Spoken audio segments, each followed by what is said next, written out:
Steve Winter came to the Yucatan Peninsula on a mission to photograph jaguars. Along with wildlife cameraman Bertie Gregory and myself, we worked with the biologist Abraham Puck to set up 3 camera traps in El Zapotal, a private nature reserve in northern Yucatan. Steve and Bertie then traveled to Brazil and Colombia to spend several weeks searching for jaguars there, but it was my mission to return to El Zapotal in order to make sure that all 3 camera traps were still operational. I would then return once more a couple of weeks later to pick them up for good. When I checked the first 2 cameras, I found I had to make some adjustments and I changed the batteries. It was disappointing to find that they had not captured any photos of a jaguar, but they would still be operational for a few more days, so we still had hope. For the 3rd camera, Steve had chosen a location with a cenote, as we call water holes here in the Yucatan Peninsula. He wanted to capture a spectacular image of a jaguar coming to the water for a drink, so we had set up the camera just above the surface of the water. The following video was recorded as a report to show Steve what I found.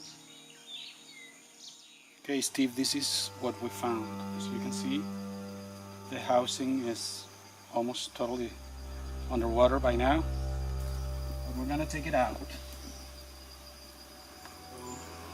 Our only hope would be that there's already something in the card, and the card will somehow survive the flooding.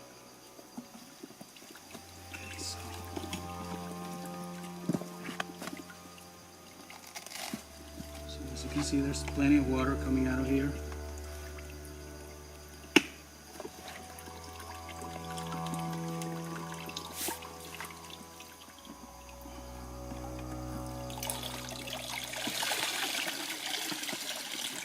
So basically, we needed a Mykonos underwater camera for this setup. Whoa. Completely flooded. There's actually rust on the plate here.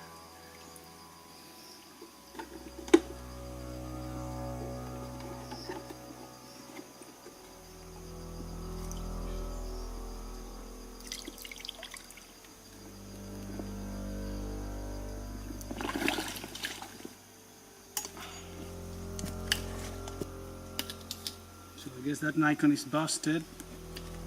I'm thinking that the only thing I can do is, when I get home, put it in a closet with a big dehumidifier that we have, and wait for your instructions on what to do with it.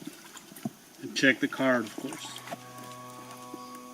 And we're gonna take all of this equipment out and take it with us.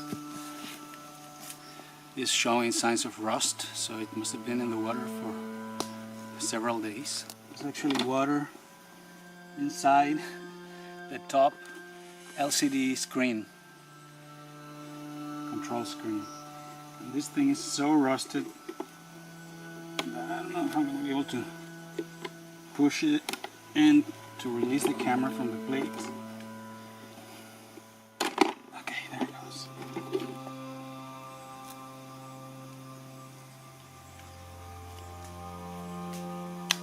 See, there's water in here. So I turned it off. I'm not gonna turn it on. Just take the card out right now. There is water, as I said, inside the LCD here. I don't know if you can see it moving around. Poor lens. Poor camera. There's water in here. The battery compartment as well. So we're going to keep this battery out. I believe this is what they say, that if your camera goes in the water, don't turn it on, don't fry the circuits with any more energy going through it. Although still, I don't think there's much hope for this camera. It's probably been there for too long. So we're going to pack everything up and go back to camp.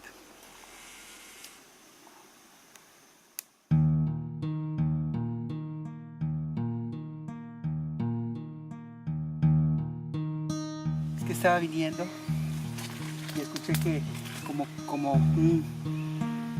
un pujido de un animal, pues, ¿no? Pero me quedé quieto y seguí caminando, pero yo vengo con la mirada hacia abajo, entonces ya cuando hago la curva así, y él que venía de frente, de frente los dos, y salió corriendo para allá, y yo no sabía si regresar o seguir.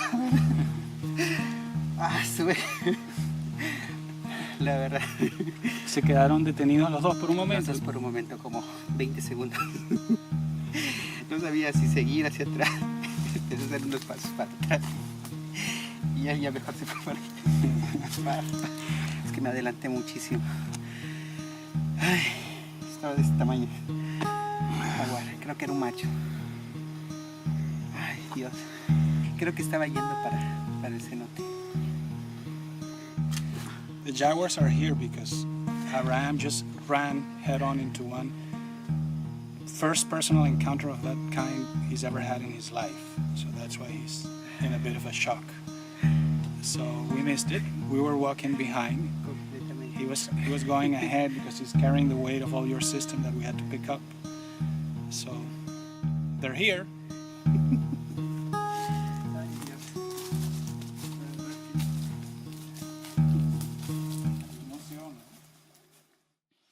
I'm taking this back to Merida with me, one of the Pelican cases, and in it we have the 3 tubes below with the strobes, the Nikon camera with its lens, the housing with all the cables, and both Trailmaster units, plus assorted ball heads and clamps and all of that here, okay?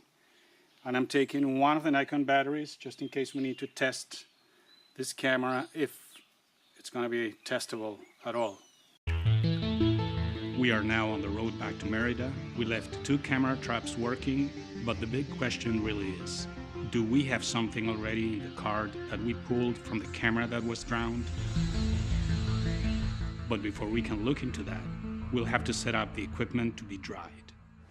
As you can see, all the gear from that camera trap that we had to rescue from the water, plus some of my gear too, we've set up here in this room with this dehumidifier going at full gear, and we're gonna leave it all here. Here's your case, and hopefully it'll help this pieces of gear dry up a little bit. Although, as you can see, this camera is still pretty much filled with water. You can see water in there inside the liquid crystal display, so that gives a new sense to the term liquid crystal display.